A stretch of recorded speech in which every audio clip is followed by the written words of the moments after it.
29 मार्च से 18 मई ये time period बहुत केयरफुल रहने का है। ये शनि राहु का योग बनेगा। ये बन तो वैसे आपके 11वें घर में ही रहा है, जो कि लाभ और इच्छा पूर्ति का भाव होता है। मैलेफिक यहाँ पर आपको बहुत बड़ी इच्छा पूर्ति आपकी करा सकते हैं और ये किसी भी तरीके से करा सकते हैं। और यहाँ पर क्योंकि कर्मेश भी है, भाग्येश भी, उसके साथ राहु बनकर 11वें घर में है, तो आपके कर्म के अंतर्गत या तो वो कर्मों के अंतर्गत कोई ऐसे बाहर के व्यक्ति आ रहे हैं जो आउटकास्टिंग मेंबर है, जो कि आपके फॉरेनर हो सकते हैं, या कोई भी ऐसे गलत प्रवृत्ति के लोग भी हो सकते हैं। उसमें आप षड्यंत्र के थ्रू या कहीं ना कहीं एक होता है कि रातों रात आप अपने काम के अंदर अपने आप को टॉप पर ले जाने के लिए कुछ गलत मार्ग इच्छा पूर्ति के लिए आप अपना ले। ये सब संबंध यहाँ पर देखने को इस टाइम पीरियड में देखने को मिल सकते हैं। कोई शॉर्टकट तरीका अपने प्रोफेशनल लाइफ में अपना ले, ये सब देखने को मिल सकता है। क्योंकि अभी एक्चुअल में 29 मार्च से जो ये 2.5 साल अपने पिछले देखे हैं, वहाँ बहुत हार्डवर्क किया है आपने, और हो सकता है उस हार्डवर्क में कोई ज़्यादा मुनाफा ना हुआ हो। तो उस तरीके का जो आपके साथ हुआ है, तो एक समय का इंसान सोचता है कि चलो अब ये शनि राहु जैसे बनेंगे तो ये दिमाग में अपने काम को लेकर उल जुल ख्याल आपके आ सकते हैं, जिसमें आप थोड़ा शॉर्टकट तरीके को, गलत तरीके को आप अपना सकते हो। उससे आपको बचना है। हाँ, उन लोगों के लिए थोड़ा ठीक रहेगा जो बाहर फॉरेन कनेक्शन है, जिनके बड़ी कंपनी बाहर की विदेशी कंपनी से संबंध बनकर वो एक जनरल काम ठीक काम कर रहे हैं, जेन्युइन काम कर रहे हैं, उनके लिए ठीक कह सकते हैं। लेकिन आप लोगों को इस चीज को लेकर खासकर ध्यान रखना है।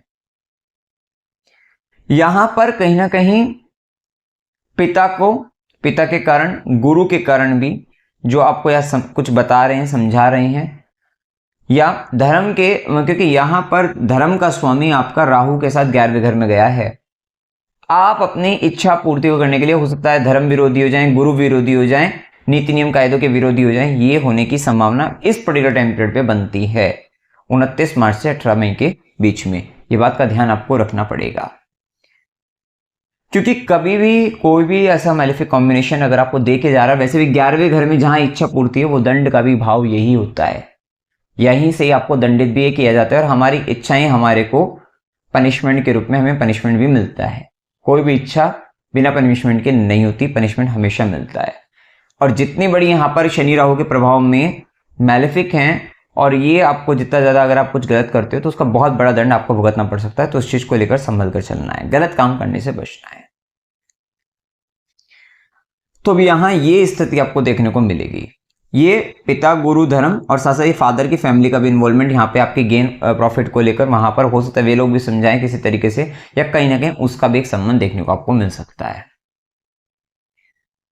आपके लिए जैसे कि हमने बताया कि चाचा, मित्र, बड़े भाई बहन, और ये करीबन आने वाले समय के अंतर्गत जो 29 मार्च से स्टार्ट होगा, वो 2.5 ईयर, 2.5 साल के लिए, आगे के लिए, उसमें भी टाइम हमने दे रखा है, आप यहाँ से देख सकते हो।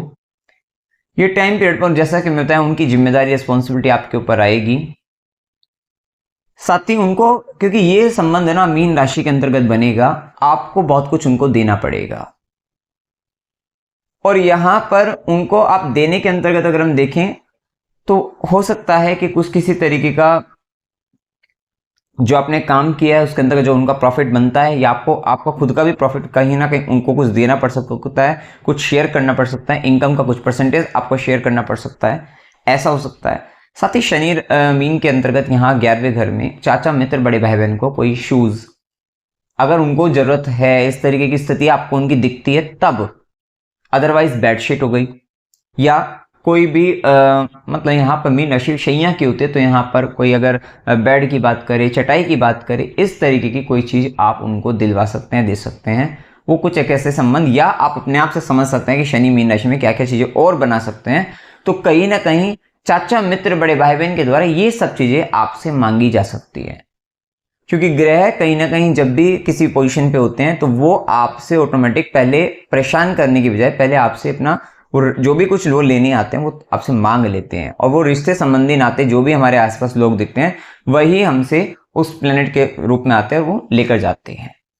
तो ये संबंध देखने को मिलेगा। तो आप उनको अगर ये चीजों का संबंध आए तो वो दिलवा सकते हैं, वो चीजों का लिए आपका लाभ रहेगा। यहाँ उपाय क्या करने चाहिए? ओम नमो नारायण, इस मंत्र का जाप करो, ओम नमो नारायण नमः।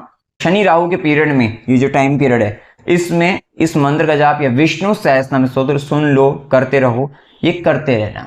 इससे आपके कर्म नहीं खराब होंगे, मतलब कहीं ना कहीं आपको लालच नहीं आएगा। हो सकता है काम में शॉर्टकट लेकर कुछ आगे बढ़ने का लालच आ जाए, वो सब चीजों से आप बचे रहोगे।